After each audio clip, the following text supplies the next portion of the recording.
कोई तुमसे पूछे कि पितर और देव पितर में अंतर क्या है, पितर और देव पितर में अंतर क्या आता है, देव पितर का कार्य क्या है?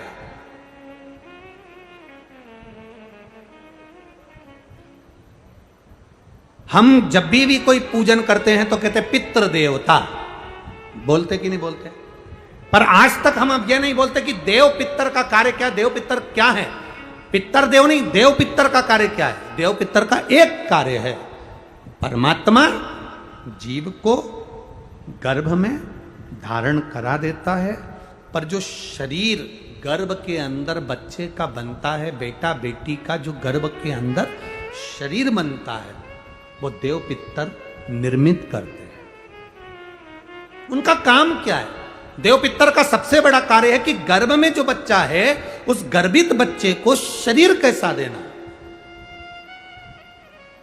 उसकी नेत्र ज्योति कम रखना है, श्रवण शक्ति कम रखना है, उसकी छाती में, उसके हृदय में, उसके दिल में छेद करना है, हड्डी को कमजोर करना है, पांव टेढ़ा करना है, हाथ टेढ़ा करना है, या उस शरीर को सही तरह से निर्मित करना।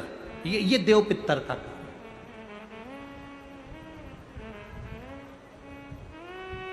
ये देव पितर का काम।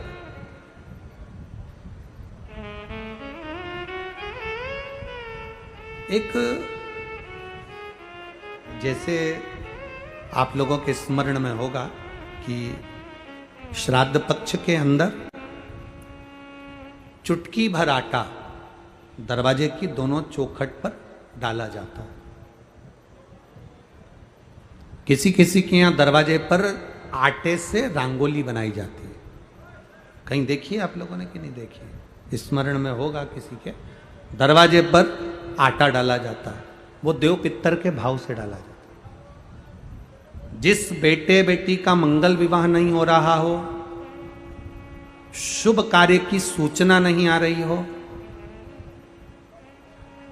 बहुत दिनों से एक फाइल कहीं लगी हुई है, अटकी हुई है, नहीं काम हो रहा, हम उनसे कहेंगे ये जो 16 दिन श्राद्ध के हैं, जितने दिन निकल गए निकल गए, जितने दिन बचे हैं उन दिन में आपके दरवाजे के बाहर एक चुटकी घर से आटा लाकर चौखट के इस ओर चौखट के उस ओर दोनों जगह चुटकी भर आटे को डालना प्रारंभ करो। 16 दिन श्राद्ध के पूर्ण हो। जब अमावस्या आए, किसी जलाशय, सरोवर, तालाब, बावड़ी, कुआं, उसके पास में घी का दिया लगाकर आना, बाबा से प्रार्थना कर कर आना। केवल 22 से 24 दिन निकलते हैं और घर में कोई शुभ कार्य की सूचना आना प्रारंभ हो जाती है। वो देव पितर का कार्य, वो कार्य देव पितर का। वो देव पितर किस तरह से करेगा? बेटे की शादी, बेटी की शादी, हम कहें किसी के 42 साल भी अगर उम्र हो गई है, 40 साल, 42 साल, 35 साल, 38 साल, शादी नहीं हो रही, तो कर कर देखना, एक बार बाबा से प्रार्थना कर कर देखना। देव पितर का कार्य क्या है? घर में शुभ कार्य को करवाना, घर में अच्छी चीजें लाना, गर्भ में जो बच्चा है उस बच्चे को शरीर पूरा देना, ये देव पितर का कार्य है। पितृदेव और देव पितर में बहुत अंतर है, बहुत अंतर। एक चुटकी आटा, अब तो थोड़ा सा रंगोली का काम ज्यादा हो गया, नहीं तो हमने पहले भी कथाओं में कहा है कि 3 जगह पर आटे की रंगोली काम करती है, जिसका फल 1000 गुना होता है। 3 जगह पर आटे की रंगोली काम करती है, हमने पहले भी कहा। पहला, पितरों की पूजन हो रही हो, पितरों का पाटा भरा रहा हो, पितरों के लिए जोत लग रही हो, पितरों के लिए या अन्य स्थान पर कहीं पूजन हो, तो वहां पर आटे की रंगोली काम आती है। वहां पर रंग बिरंगी या पत्थर की रंगोली नहीं, मिट्टी की रंगोली नहीं, आटे की रंगोली काम आती है। दूसरे नंबर पर, तुम्हारे घर में यज्ञ हो रहा हो, घर के बाहर यज्ञ हो रहा हो, यज्ञ चल रहा हो, उस यज्ञ में 3 परिधियां बनती हैं ब्रह्मा विष्णु महेश की। देखिए आप लोगों ने, यज्ञ कुंड जो बनाया जाता है, उस यज्ञ कुंड पर पत्थर की रंगोली नहीं, मिट्टी की रंगोली नहीं, आटे की रंगोली डलना चाहिए। ये पहले डलती थी, अब लोगों ने फैशन में दूसरी डालना प्रारंभ कर दी। आटे की रंगोली डली होती है जब हम सांकल्य छोड़ते हैं, अग्नि को जब हम सांकल्य देते हैं, तो जिस आटे की रंगोली उस पर बनी होती है, तो हमारी जो सांकल्य छोड़ी जाती है उसमें से एक अंश भाग हमारे पितरों के खाते में चला जाता है, जिससे पितरों की मुक्ति प्राप्त हो जाती है। तीसरा, आटे की रंगोली तीसरी, घर में शादी हो रही हो, मंडप बंधा हो, उस मंडप के नीचे जब पूजन हो रही हो उस समय पर पत्थर की या मिट्टी की रंगोली नहीं।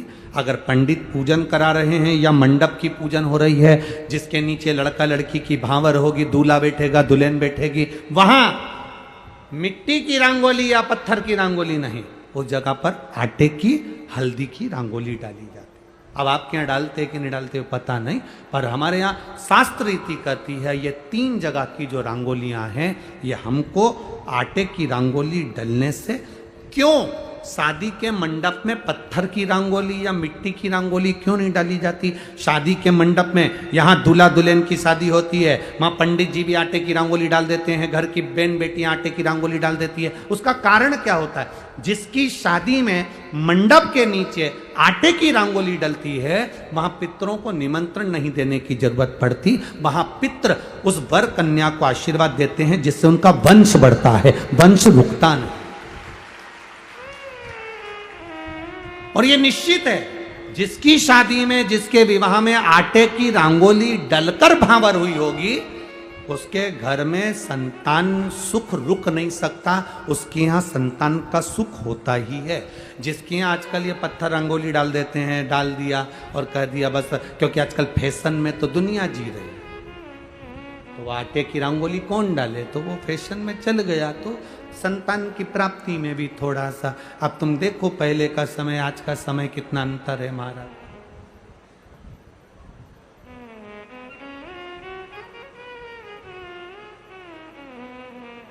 पहले के समय में संतान का सुख शादी के 1-2 साल में प्राप्त हो जाता था। आज के समय में संतान का सुख जब तक डॉक्टर के यहाँ दोनों जांच नहीं करा कर जाए, दिखा कर नहीं आ जाए। सब लोग कह रहे हैं डॉक्टर साहब जरा देखो संतान, डॉक्टर साहब बोले जांच करना पड़ेगी, बहू की भी जांच हुई, बेटे की भी जांच हुई, सब अच्छा है, उसके बाद भी संतान का सुख नहीं, उसके बाद भी संतान की प्राप्ति नहीं। शिव तत्व को जानने के लिए शिव महापुराण की कथा कहती है 3 जगह आटे की रंगोली की मूलता है।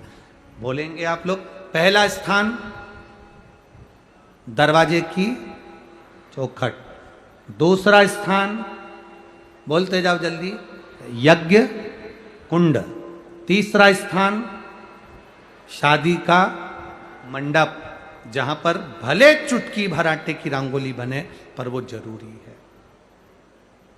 3 स्थान आटे की रंगोली के लिए।